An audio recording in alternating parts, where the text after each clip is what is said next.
Greetings YouTube, and welcome to the premiere of Board Game Social. And I'm sure you got to be saying, good gracious, why in the world do we need another board game show on YouTube? Well, I don't know, maybe we do, maybe we don't, but you're going to get this one anyway, so hopefully you like it and you plan to stick around.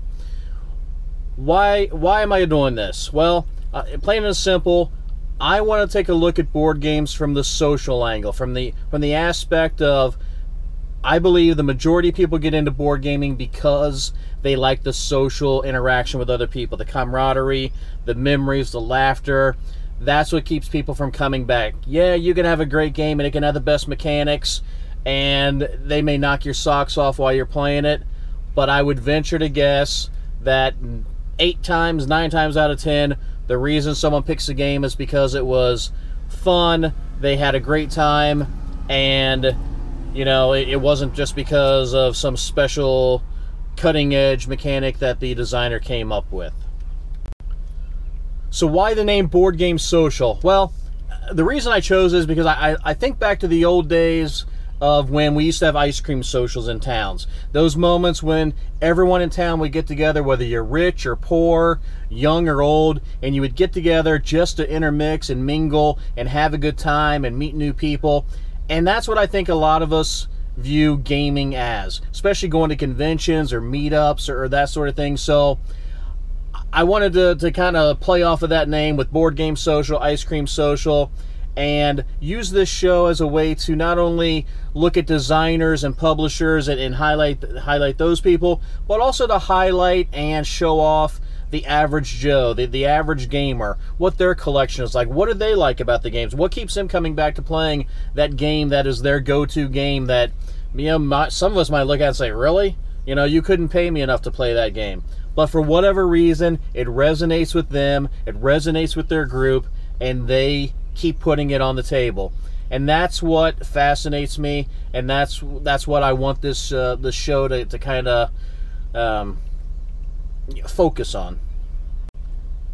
Now, with that being said, let me preface it with saying I don't mean this as an insult to any reviewer out there that's already doing a show that focuses on the mechanics and the components and that sort of thing, but a lot of times I really think that the social interaction, or whether or not the game was fun, it tends to be an afterthought. I've seen a lot of reviews where, you know, they're going on there, they're talking about the mechanics and everything, and then at the very end they'll say, well, don't get me wrong, it was a fun game, but I can't possibly recommend it because of this mechanic or because the components were so poor or whatever. And my question to you is, you know, is it still a fun game? Is it still a game that you would play just because the component quality isn't great, or just because it might have a few flaws in the rules? Now, don't get me wrong, there's trash out there, and I've played many games that are trash, and you know, whether it's a Kickstarter game or a game that was published by a company, it doesn't matter. There's trash out there. Okay, so a little bit about myself. I'm from Ohio. Have lived here, was born here, I've lived here pretty much all my life. I've bounced around a few different places in the country, and my current job allows me, or forces me, either way you want to look at it, to travel the country for business. I'm on the road approximately 6 months to possibly 9 or 10 months out of the year, so it does make maintaining a regular gaming group very difficult. I know that they probably hate my unpredictability or my sudden disappearance, depending on what my job calls for. So I want to use the fact that I do travel to kind of showcase people from around the country at different places I'm at. And I, like I said, I hope to do that with it to you know, show off their collections, show off their game groups, and you know what? There's so many personalities in this hobby, and there are some, you know, flamboyant and eccentric people. And I don't want to showcase them just because that's what they are, but I really think that there's some of the people that intrigue us, and I know they make my gaming experience a lot more fun. So, you know, give those people their 5 minutes or 30 seconds of fame, as it may be. What's my gaming background or my gaming likes? I was primarily a historical war gamer for many years. I still enjoy it. I don't play them nearly as much as I used to. only because so many of those games are head-to-head, and you don't get as much social interaction in those head-to-head games. You're very focused, and you're very intent on what you're trying to do. So I do tend to like other games with multiple players. Co-op games are one of my favorites. And that's where I've kind of transitioned away from just the historical war games to either the Euro games or the Ameritrash games that are so popular today. So with that being said, don't worry, this isn't going to be a channel that focuses on the heavy war games or war games only. I really do have a broader base of games that I enjoy to play and to get to the table, although it is infrequent anymore. So sometimes I find myself living vicariously through the live plays of other gamers. But I'm headed to Cincycon 2015. Cincycon is in Cincinnati, Ohio. It is a big local con, a small regional con. It's been going on for a few years now. I've never attended, mainly because I've never been in town and I haven't been willing to burn vacation for it. But it has grown and grown every year, and this year they actually had to move locations because they outgrew the hotel that they were at, which is a good thing. It is one of those cons that incorporates board games, historical miniature wargaming, role-playing card games, and I don't think they have LARPing, but who knows. I'm sure there'll be people walking around in costumes one way or the other. They will have several vendors there. They have a flea market area. And so I'm really looking forward to it.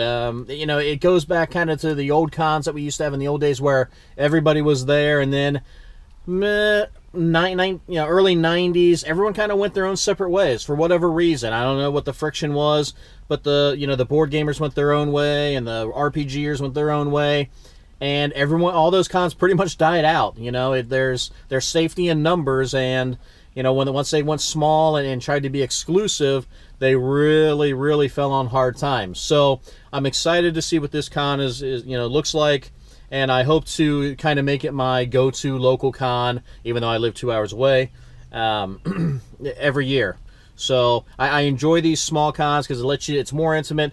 It allows you to meet old friends, make new friends, and just have a great time. You don't get sucked into spending all your time in the vendor halls or the panels and things like that, because that's just not what they're designed to do. They're meant to get you in there, and I do ask that you give me a little bit of grace, a little bit of patience. I'm not a videographer, I'm not a filmmaker.